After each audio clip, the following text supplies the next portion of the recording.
Good evening, everyone. Today is May 10th, 2020, and we are continuing with the series on the book called Fundamentals of Christian Education. And as I mentioned in the first video, this is for Christians, people that would like to live according to the Bible principles. And so, if you're not, then it may not be. It may be still useful, but I wouldn't expect you to at least listen. But to anyone that would like to listen and to understand what's going on with children's mind and brain, then this is why I'm making these videos, at least this series. I'm going to be looking at the first chapter still. We are still on the first chapter called Proper Education.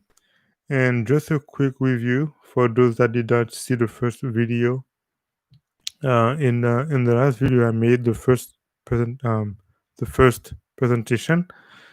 We looked at we need to educate children and not train them. You trained you train animals, but you educate children.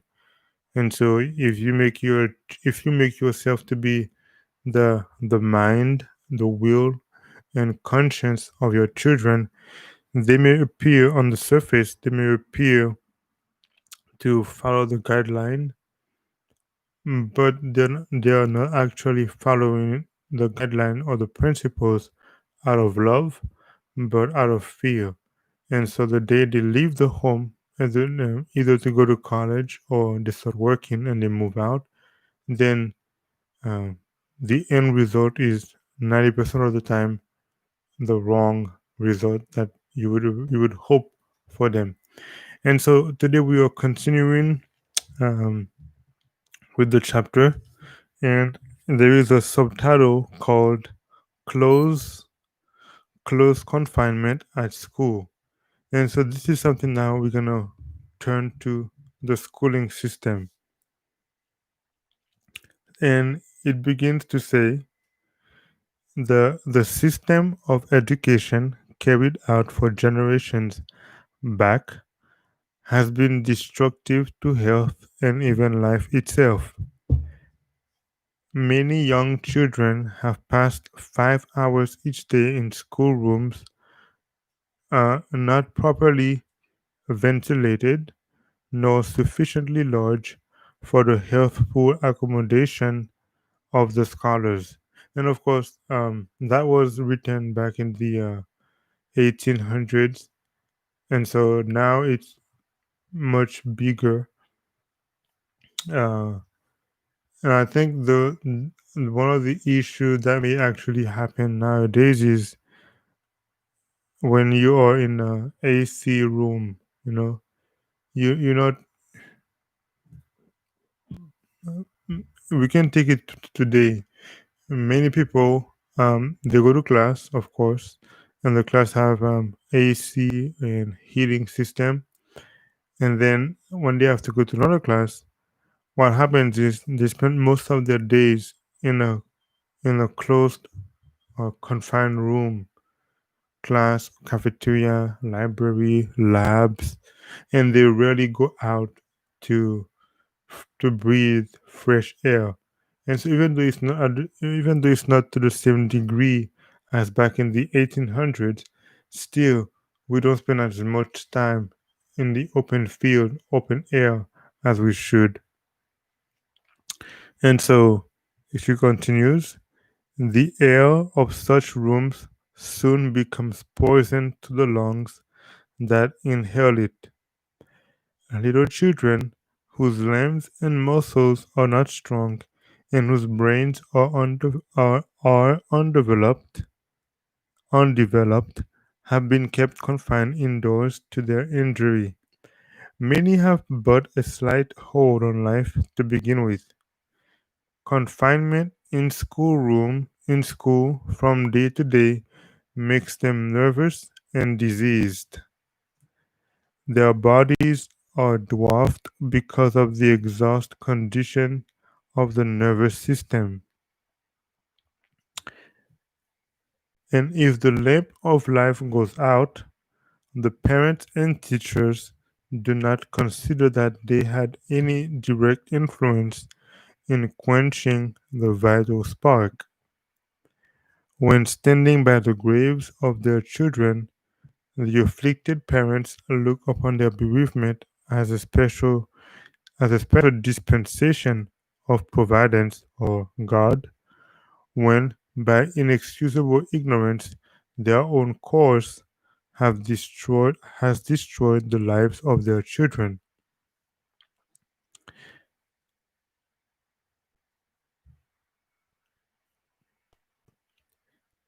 To their own no to then charge their death to providence is blasphemy.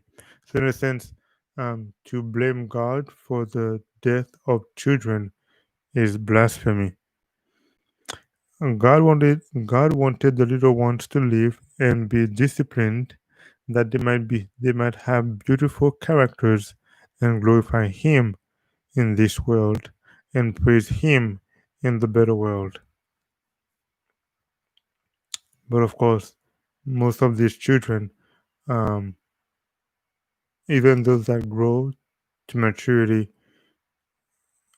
at least I'm gonna take it to the in the Christian world, not in the worldly view, but in the Christian view. The majority of those that grew up at least in the Christian school, when they get older, they ditch Christianity, and parents and teachers, in taking the responsibility of training these children, do not feel their accountability before God to become acquainted with the physical organism, that they may treat the bodies of their children and pupils in a manner to preserve life and health. And so, even today, mm, young people and young children don't have that much time for physical activity, you know, and uh, and of course, there is nothing wrong with studying, but you also need to balance study and break times as well. And when you're gonna do the take a break, don't go on a computer and start playing a game or on a iPhone or a Samsung or a Xbox, PS4. Go outside in the fresh air and I don't know, take a little jog for like maybe 10 minutes. Play some sports. Have some fun in the open air to breathe fresh air. And so thousands of children die because of the ignorance of parents and teachers.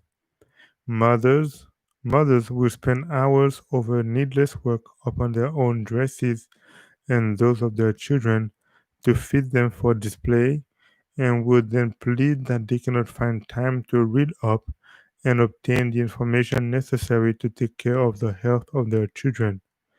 They think it less trouble to trust their bodies to the doctors. In order to be in accordance with fashion and custom, many parents have sacrificed the health and lives of their children. And what happens is it is not a wrong thing to to sew clothes for your children. Actually, when I grew up, my mom would um, sew our clothes. Actually, I even made a shirt one time. I was like maybe in my almost in my teenage years. I made a shirt, like a button-down shirt. But that was it. It's not for me. Maybe in the future I might learn again, but at that time I couldn't. It just wasn't for me. But there's nothing wrong with making clothes for your children.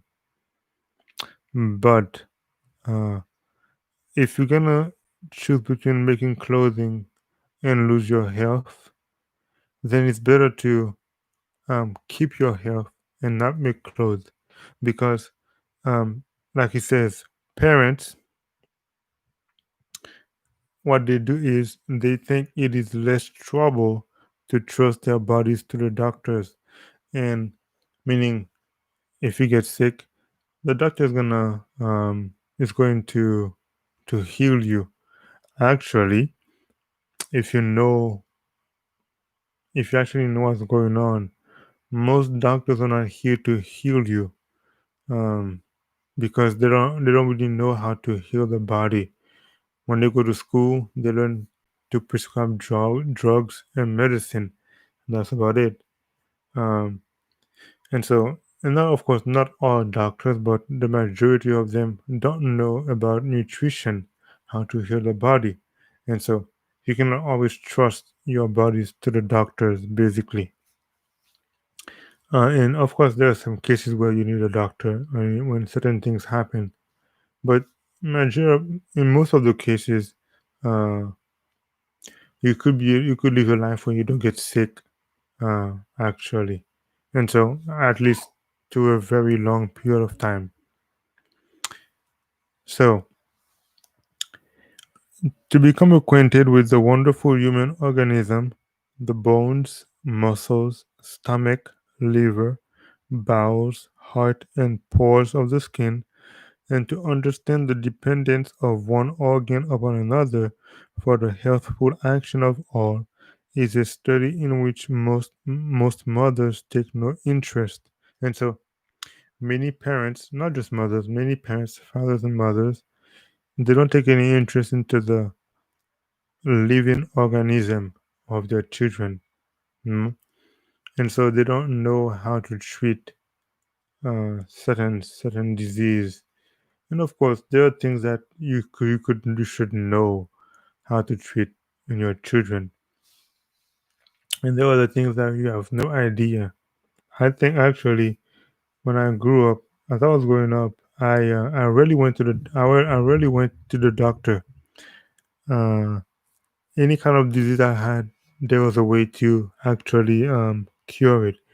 In fact, one time I had a throat issue, and I wasn't sure what it was, and my dad said, "You know what? Here, go to the tree. We had a tree. We had multiple trees in my backyard. He said, take a pomegranate and then peel it off, and then boil the skin. Boil the skin in water, and then drink the water, just like that." So I boiled the skin of a pomegranate and then drank the water, and then in 3 days it was gone. I saw it was gone. 3 days, and so we didn't have to go see a doctor for that to prescribe us pills and things like that. That probably would not even help cure the disease or the symptoms. So it's good to know certain things, how to cure the body if you know that. Um, they know nothing of the influence of the body upon the mind and of the mind upon the body.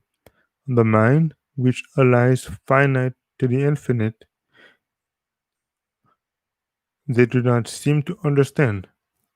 Every organ of the body was made to be servant to the mind. And so your mind needs to control every single every single uh, organ in your body. Not the other way around. You have to use your mind to control your appetite, to control your stomach, to control your mouth, what you're gonna say, what you're gonna eat, to control your foot, where you're gonna go, what you're gonna kick.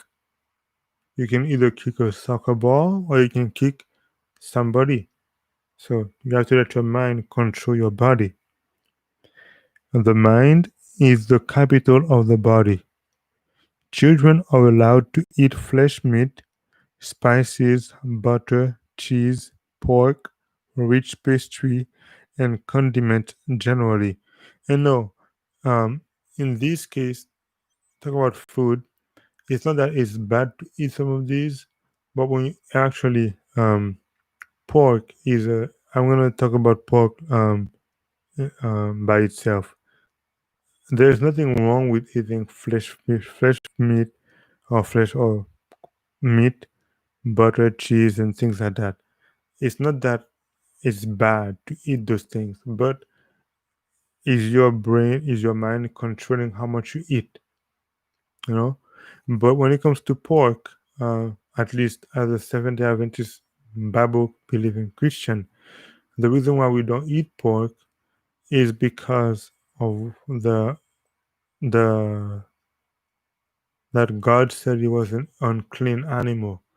And many people actually have gone to the book of Acts, chapter 10, and say that, oh, didn't God tell Peter to eat all kinds of animal? But the thing is, if you would like to know actually what Acts chapter 10 was talking about, um, then read the whole chapter. Don't stop at verse 15 or 17. Read the whole chapter, and you're going to get the context, and you see what the vision was actually about.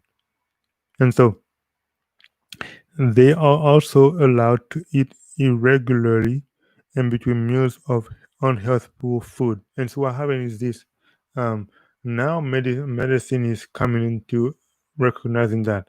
And that was written in the 1800s, that when you eat between meal, it's not healthful for you. Why? Because now medicine is, or now science is finding that if you eat when your body gets food, um, it's supposed to digest it in 5 or 6 hours. And so if you eat at 7 in the morning, then your next meal should be between 12 or 1 p.m. And your third meal, if by any chance, will be from 6 and 7 p.m.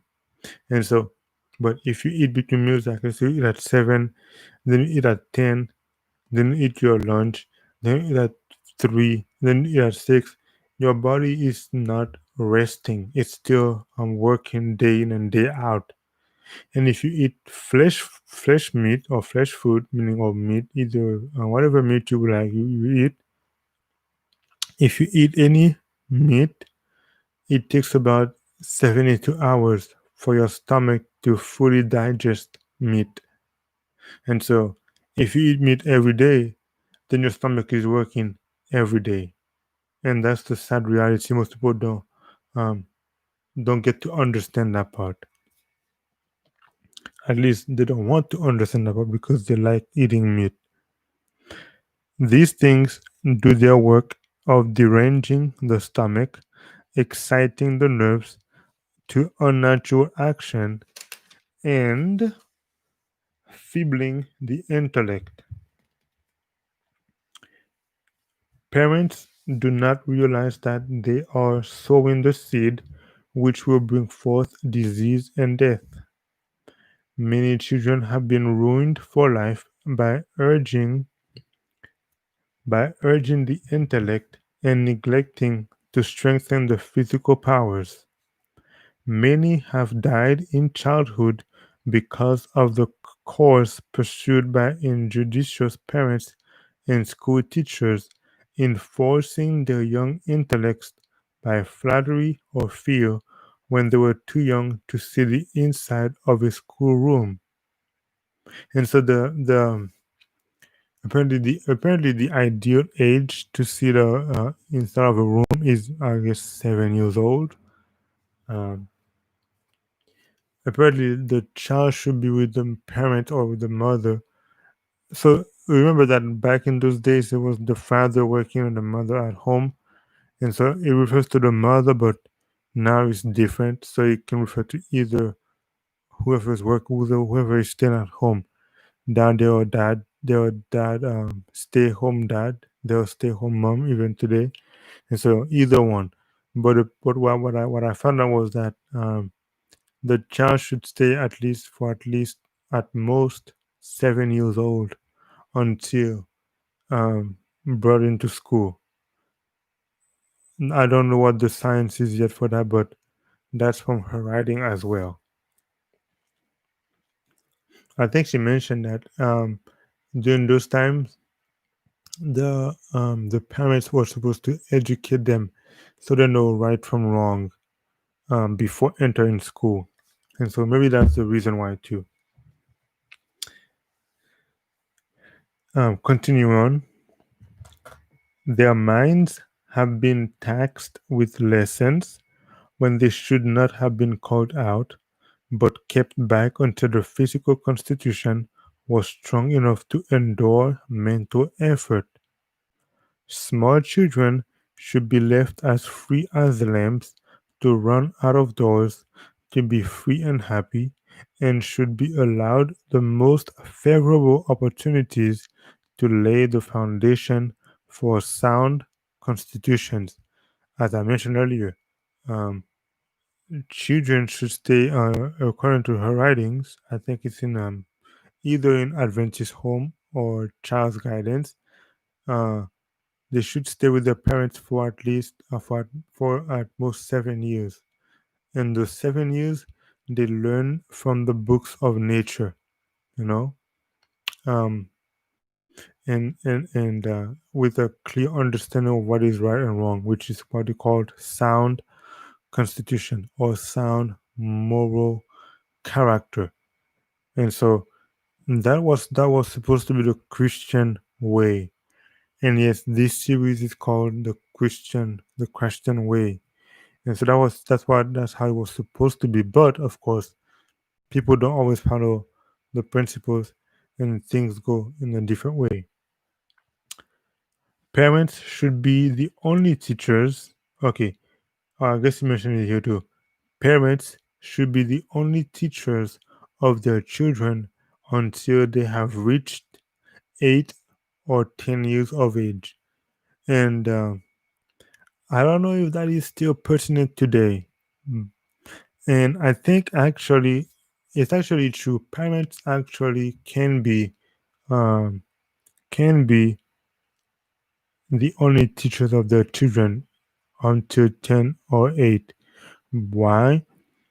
If you have one of the parents who is stay-home parent, let's say a stay-home mom or stay-home dad, that person should be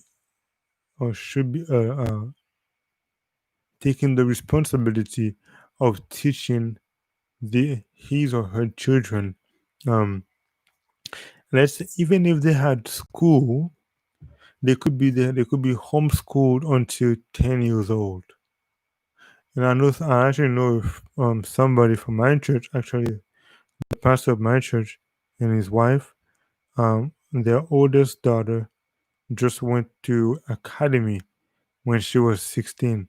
She was homeschooled until the age of 16. And so it's possible today.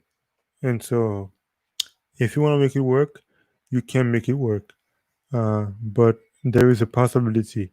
And these children, if you educate them and not train them when they get older, like the preacher said, train up a child into the way he should go, and when he is old, he would not depart from it. And so that's for all of those the viewers for that part, for that segment. Uh, as fast as their minds can comprehend it, the parents should open before them God's great book of nature. And so again, nature should be the book to use. Uh, the mother the mother should have less love for the artificial in her house and in the preparation of her dress for display, and should find time to cultivate in herself and in her children a love for the beautiful buds and opening flowers.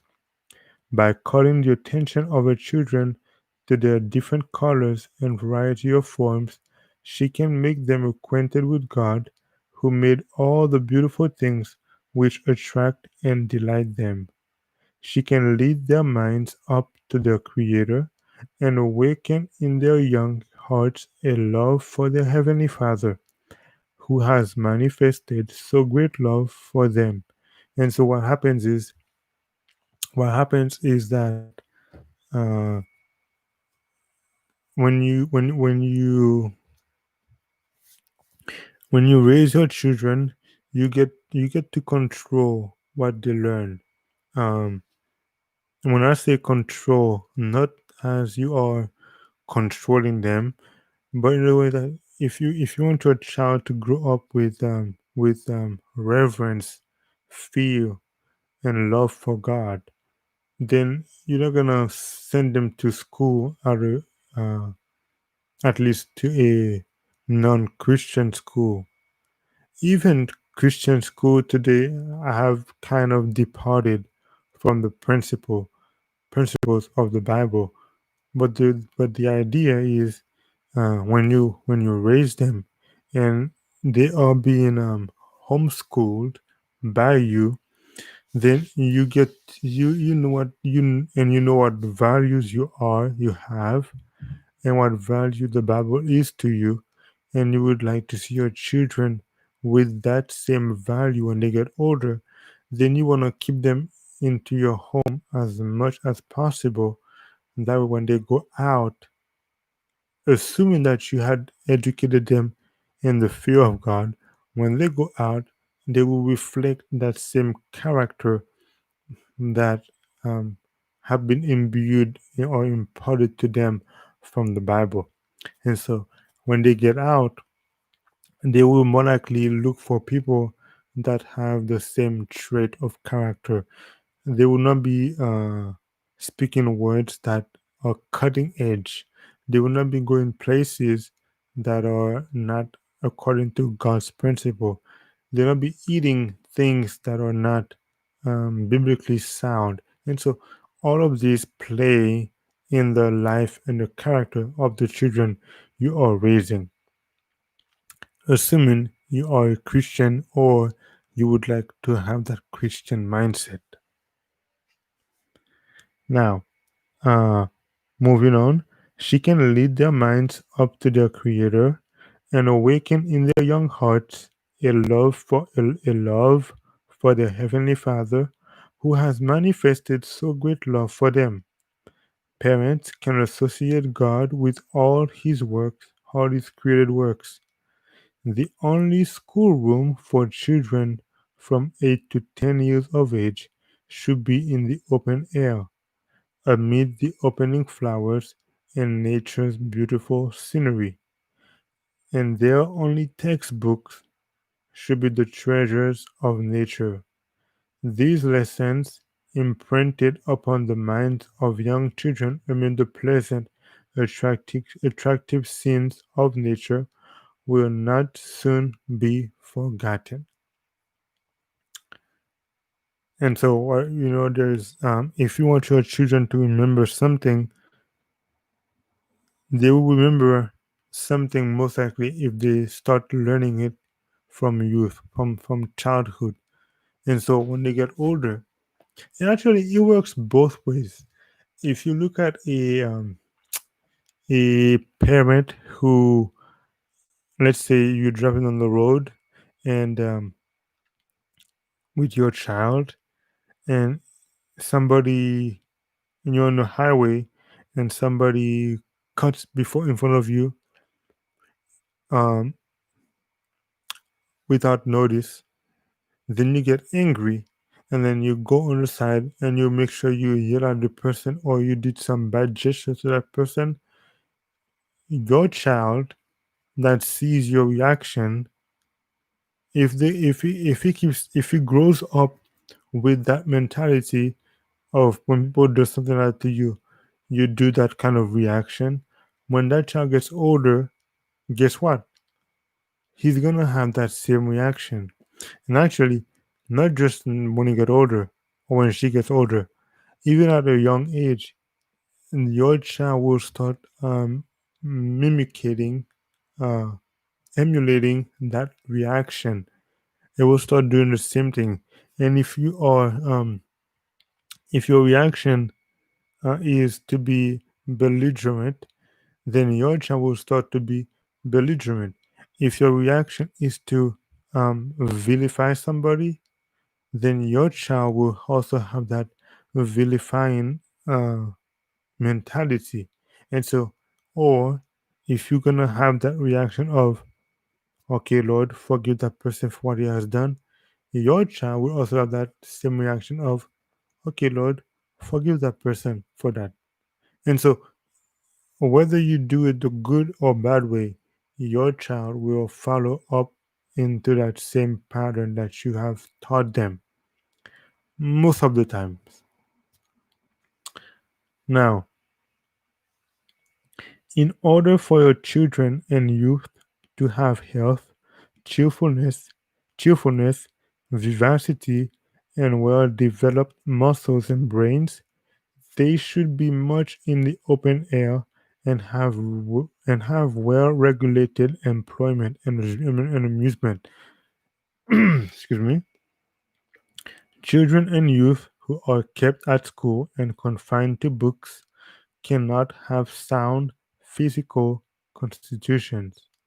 The exercise of the brain in study without corresponding physical exercise has a tendency to attract the blood to the brain, and the circulation of the blood through the system becomes unbalanced. The brain has too much blood and the extremities too little. There should be rules regulating their studies to certain hours, and then a portion of their time should be spent in physical labor. And if their habits of eating, dressing, and sleeping are in accordance with physical law, they can obtain an education without sacrificing physical and mental health.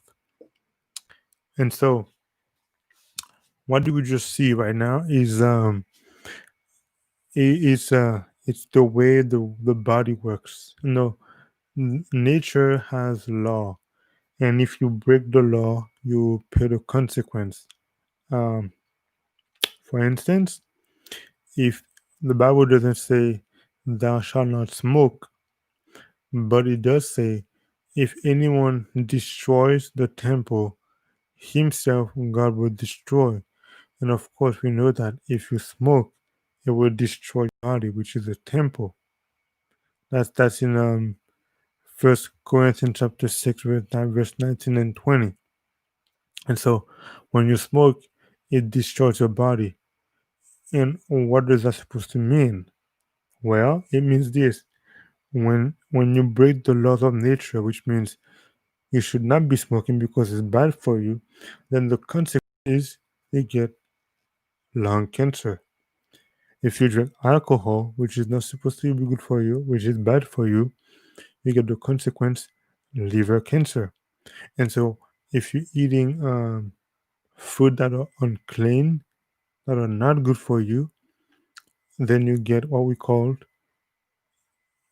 some other type of disease. It could be hypertension, it could be a heart attack, it could be diabetes. And so, whatever you do in your body, you get the consequence sooner or later. If you treat your body well, then it will treat you well. Same as a car. If you get a car that is a diesel and you put a gasoline in your tank, then it will ruin the car. If you have a gasoline car and you put diesel in it, you will ruin the car. And so the same for your body.